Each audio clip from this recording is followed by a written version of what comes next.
Salut à tous les gars, j'espère que vous allez bien. Nouvelle vidéo, on va parler du combat qui arrive la semaine, pas la semaine prochaine, attendez que je dise pas de bêtises, si la semaine prochaine, on va avoir un Islam Makhachev vs Dustin Poirier pour le prochain UFC numéroté. Donc on va parler un peu du combat, un peu avant, je vais parler des oppositions de style aujourd'hui. Est-ce que c'est vraiment une opposition de style entre l'appréhension et le striking? Préhension pour Islam Makhachev et striking pour Dustin Poirier. On va parler vite fait du combat, ça va être une petite vidéo, on va dire présentation du combat. Et après, on fera vraiment une analyse complète avec pronostic, etc.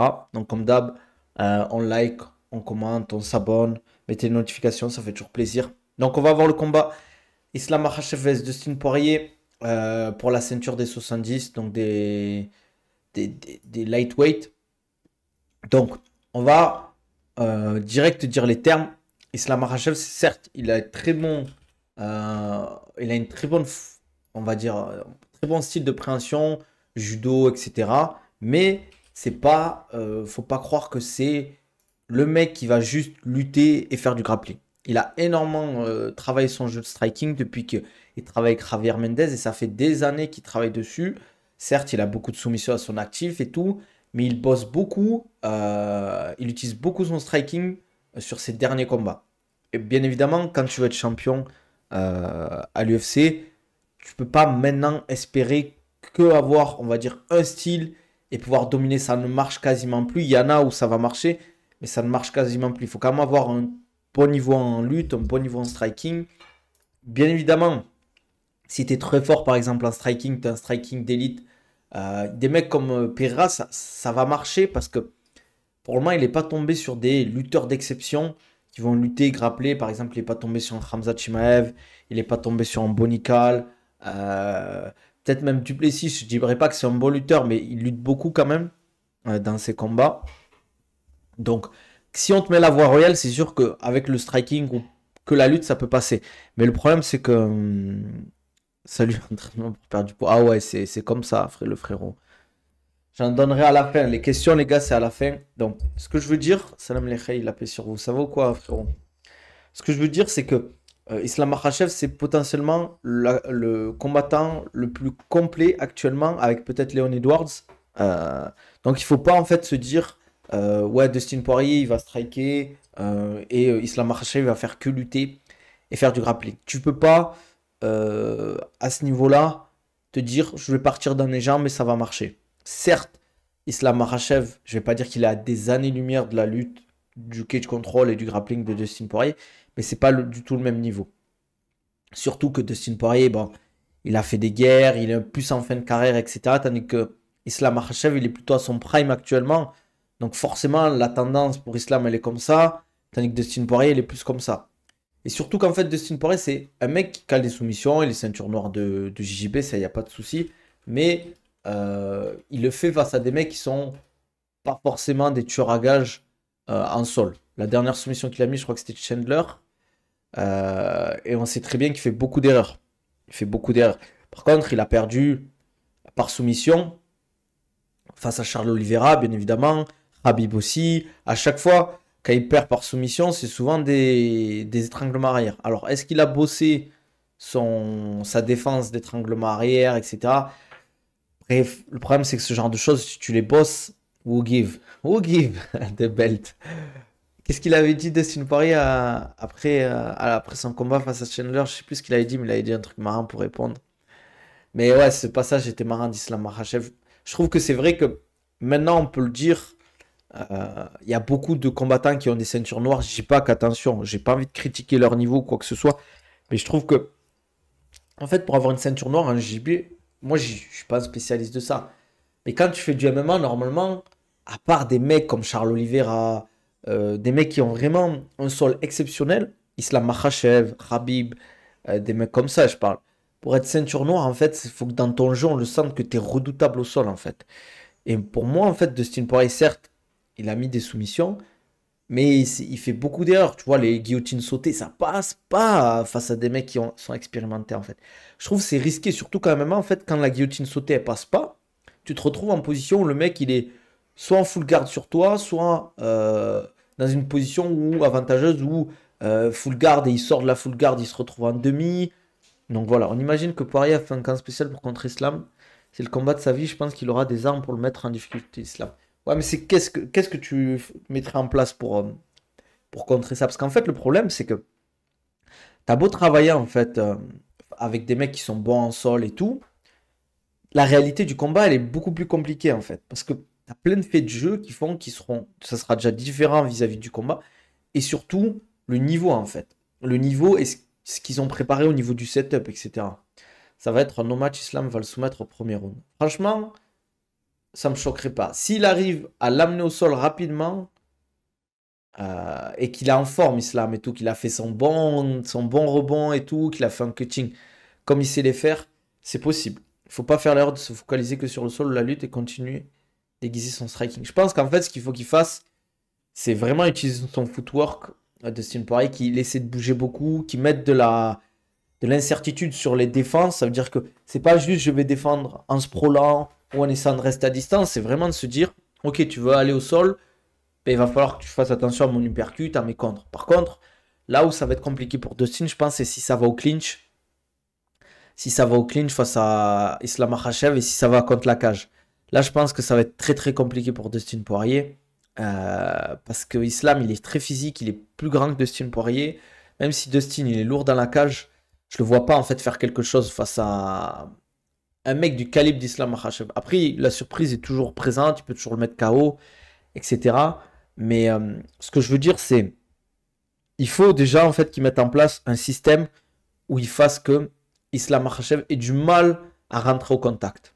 Ça va être, on va dire pour moi, la première chose à faire. Son footwork, donc déplacement, son volume qui va mettre, le fait de ne pas laisser le contact à Islam Makhachev, de ne pas se coller à la cage. En fait, quand tu es un lutteur, tu n'aimes pas être dos à la cage, et quand tu es un striker, tu n'aimes pas être dos à la cage. Volkanovski, dans son premier combat, a montré la voie pour bloquer Islam. Ouais, un peu. Mais après, c'est pas du tout le même style, je trouve, Volkanovski. Et surtout, c'est pas le même niveau de lutte. Volkanovski, il est pas mauvais en lutte, hein, pas du tout même. Il est bon en lutte, c'est un dur au mal et tout. Après, c'est toujours pareil. Est-ce que Dustin Poirier a encore les crocs? C'est ça le truc. Volkanovski, il avait la dalle au premier combat face à Makhachev et ça se voyait. Est-ce que Dustin Poirier, il aura le mental pour faire le combat qu'ils ont fait les deux ou pas en fait? C'est ça le truc. Parce que honnêtement, Dustin Poirier, il est âgé, je crois, 37 ou 38 ans. Euh, 35, non, j'ai dit des bêtises. Mais en fait, le problème, c'est qu'il a beaucoup de combats, il a fait beaucoup de guerres. Est-ce qu'il a 22-7 à l'UFC quand même. C'est un truc de fou, hein, Dustin Poirier. 22-7 à l'UFC. Ça veut dire qu'il a fait 29 combats à l'UFC. Ça va être son 30e combat à l'UFC, Dustin Poirier. En vrai, je pense que là, oui, Dustin, c'est sa dernière chance. Il sort d'une grosse performance. Le dernier gros chèque pour Dustin, c'est la seule raison. Je pense que c'est un peu ça, en fait. Il se dit, bon, je dis pas qu'il s'est mal préparé, attention, les gars. Je dis juste que là, il s'est dit, bon, c'est un bon combat. C'est une ceinture qu'on me propose. Si je gagne, ben, franchement, tant mieux, je pars avec la ceinture. Si je perds, ben, tant pis, j'aurais eu la possibilité d'avoir la ceinture à l'UFC, d'avoir le title shot. Je pense qu'il s'entraînait sérieusement. Je pense que c'est un mec qui s'entraîne sérieusement. Quand on voit le premier round de BSD, ça fait peur pour Dustin contre Islam. Après, je pense pas qu'Islam va mettre autant d'intensité que BSD a mis pendant le premier round. Parce que c'est quand même taxant physiquement ce qu'il fait, hein. C'est certain, Poirier fait venir sa fille pour voir ce combat. Je ne pense pas qu'il veut voir sa fille voir se faire exploser au round. C'est sûr qu'il va faire le taf. Mais le problème, c'est entre ce que tu veux faire devant ta fille et tout, et entre vraiment ce qui va se passer, là, c'est un autre univers. Surtout que Islam Makhachev, lui, il vient pour lui arracher la tête. Il vient pour lui placer une guillotine, un étranglement arrière, etc. Ouais, il faut pas qu'il fasse une guillotine sautée, hein, Dustin Poirier. Je pense que ça serait une erreur. Je pense pas qu'il va le faire. Je pense, comme j'ai dit, il faut qu'il évite le contact. Il faut qu'il évite de rentrer au clinch trop avec Islam. Si vraiment il rentre au clinch, c'est pas longtemps. Il fait des sorties derrière, des coudes, ses crochets, qu'il utilise beaucoup ses doubles, triple jab, son footwork, ses déplacements. Et qu'il essaie de toucher fortement Islam, qu'il lui mette des gros dégâts dès le début pour le calmer et lui dire oh, attention, mon gars, tu vas pas pouvoir faire le combat que tu veux. En fait, faut pas laisser Islam. euh, pour moi, il faut même être agressif en fait avec Islam Makhachev. Salut Sanriz, ça vaut quoi? Faut pas le laisser travailler. Parce qu'en fait, ce genre de profil, c'est si tu le laisses une minute, entre guillemets, prendre la température, mettre la pression, etc., tu vas te faire tuer en fait. Parce que c'est des mecs qui cadrent bien, c'est des mecs qui arrivent à bien setup leurs amener au sol, leur cage control, ils ont travaillé ça des milliers de fois.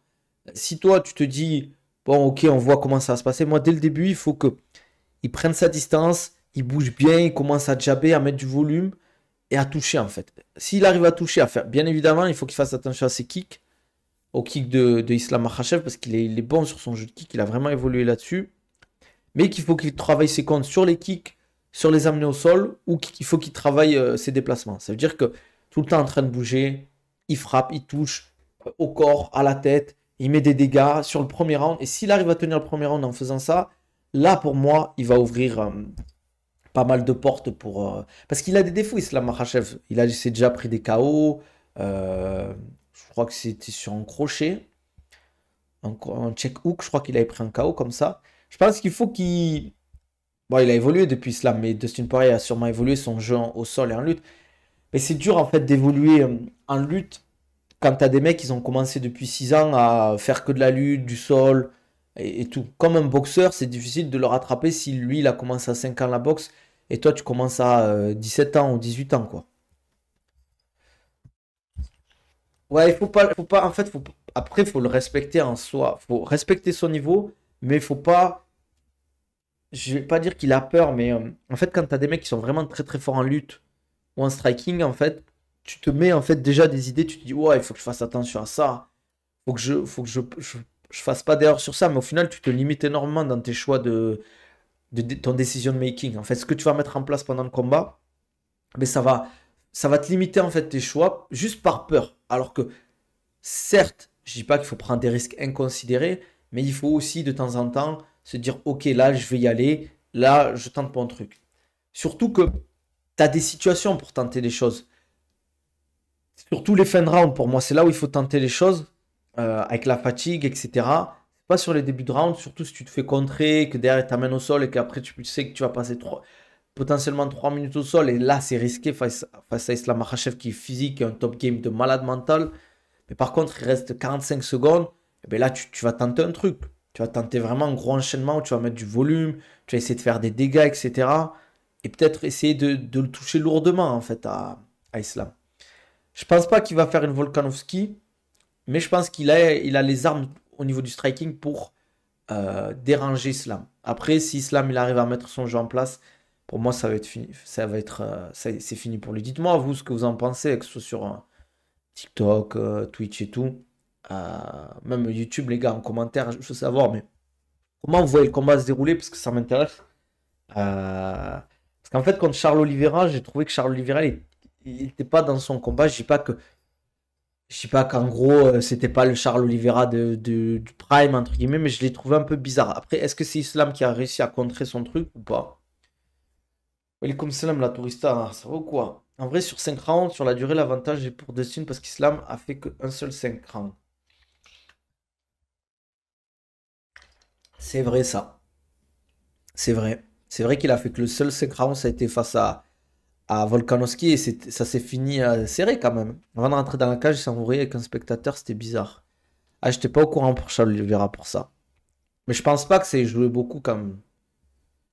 Je pense pas que c'est joué beaucoup. Enfin bref. BSD avait dit qu'il ne fallait pas hésiter à mettre un gros lutteur au sol sur le dos. C'est ce qu'avait fait Dos Anjos face à Khabib et cela s'est terminé sur une décision. Bien sûr, en fait, ces mecs-là, ils aiment pas trop bosser sur le dos.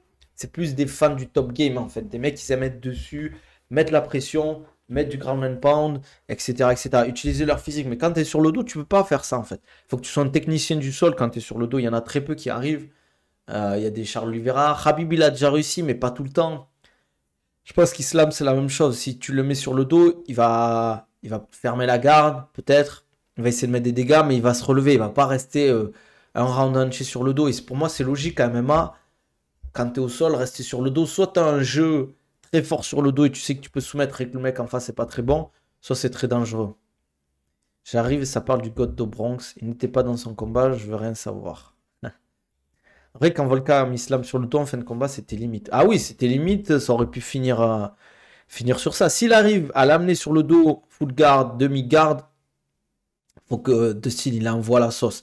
Il bousille, ils se disent, là, ce round-là, il doit être à moi via ce ground and pound. Faut pas qu'il cherche à... Bien évidemment, il faut qu'il prenne une position où il contrôle un peu.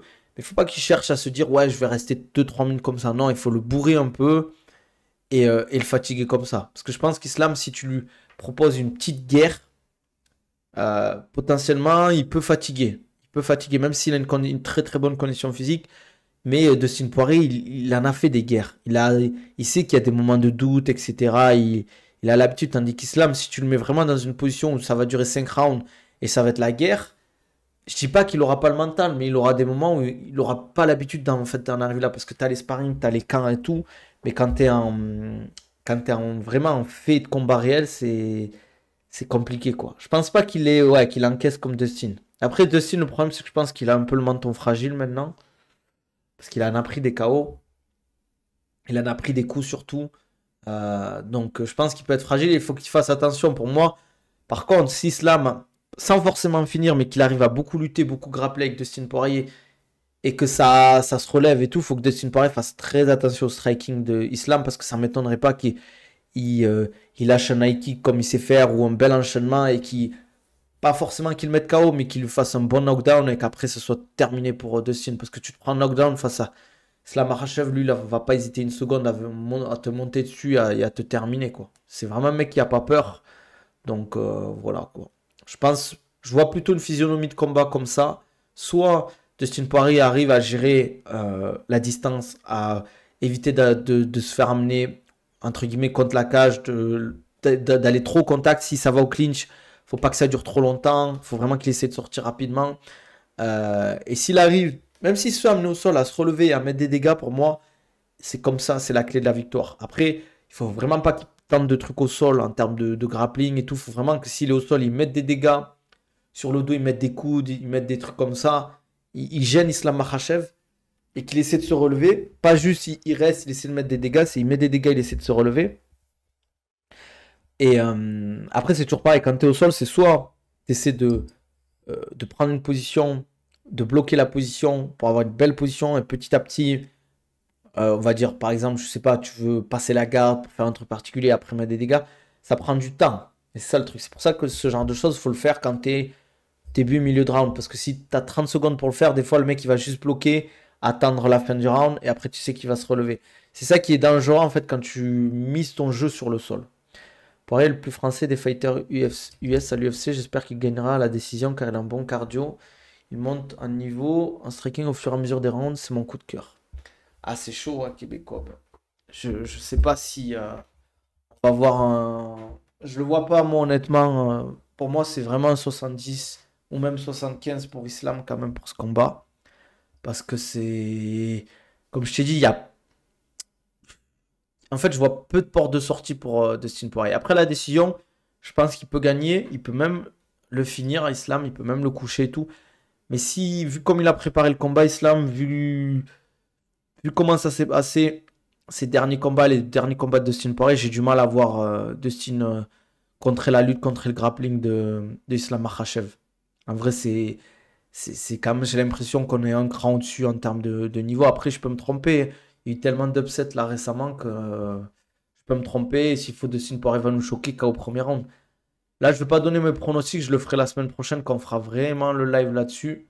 Parce que on fera vraiment une vraie analyse des anciens combats de Islam Makhachev, des anciens combats de Dustin Poirier. Là, c'était vraiment pour. Parce qu'en fait, ce combat, il me hype quand même. J'ai envie de le voir parce que je pense que ça va être un beau combat. Ça va être un très beau combat même. Mais j'ai envie de voir quand même une vraie opposition. J'aimerais voir une vraie opposition. Un Dustin Poirier qui se laisse pas faire. Un Islam Makhachev qui tente des choses en striking, en lutte en grappling.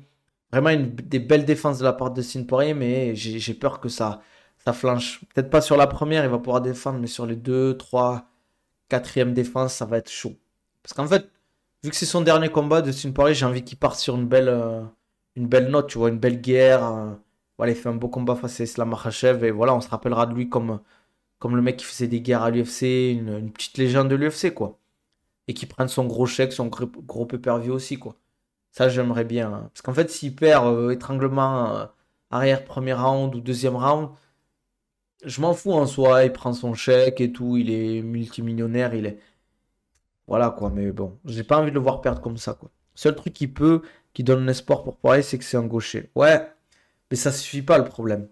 Ça, des gauchers, il en a dans son camp en plus. Je crois que Ousmane en plus est gaucher si je ne m'abuse. Je suis pas sûr à 100%. Ousmane Nurmagomedov, il est pas gaucher aussi. Je crois en tout cas, je suis pas sûr. Mais voilà quoi. Après, bien évidemment, la clé pour Dustin, ça va être le striking, mais il y a plein de paramètres qu'il faut. C'est pas juste, il faut striker. Footwork, déplacement, contre, de l'incertitude, mettre des dégâts, en fait, faire mal aussi dès le début. Je pense pas qu'il faut qu'ils se disent, ouais, j'y vais crescendo quoi. Ouais, voilà, Ousmane Nurmagomedov est gaucher aussi. Donc tu vois, il a vraiment des. Je crois qu'il y en a d'autres en plus des gauchers dans son camp. Belal, il est pas gaucher aussi. Belal Mohamed. Je suis pas sûr à 100%, les gars, j'ai pas envie de dire de bêtises. Mais je crois que Belal Mohamed est gaucher. Après, il n'a pas le niveau de striking de Dustin Poirier, Belal, mais il est pas mauvais en striking, hein. Ça serait le sous-estimé que de dire qu'il a mauvais striking. Enfin, voilà, vous me direz ce que vous en pensez. Dites-moi ce que vous en pensez, vous. Vous pouvez même dire vos pronostics déjà. Et au pire, on verra si on changera nos pronostics. Dites vos pronostics là maintenant. Et la semaine prochaine, on fera une vidéo dessus. Et vous me direz vos pronostics pour voir si ça a changé ou pas.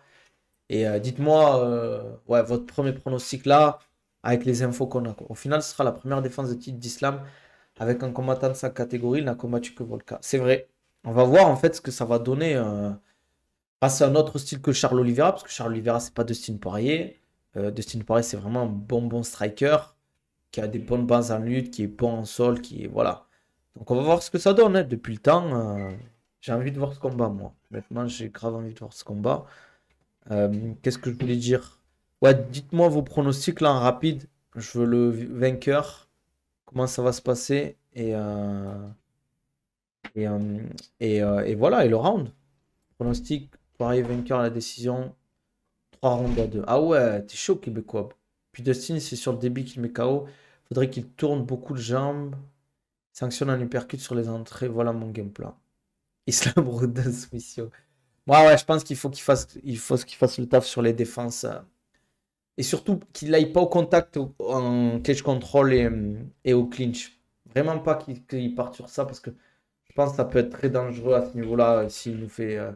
S'il se laisse trop aller avec le clinch et tout parce qu'il est bon en judo, sambo. Islam Makhachev, c'est pas du tout un guignol là-dessus, hein. Makhachev étranglement arrière, round 3. Je vois clairement pas pouvoir y gagner. Le combat va être ennuyant, mais Islam va remporter le cage control. Je pense pas qu'il va être ennuyant, les gars. Pour moi, il est pas du tout ennuyant à regarder, Makhachev.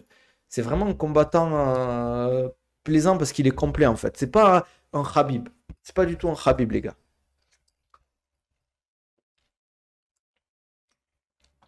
Désolé, les gars.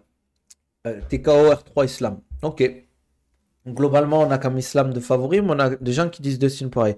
Makhachev actuellement, c'est le combattant le plus dur à battre sur Terre.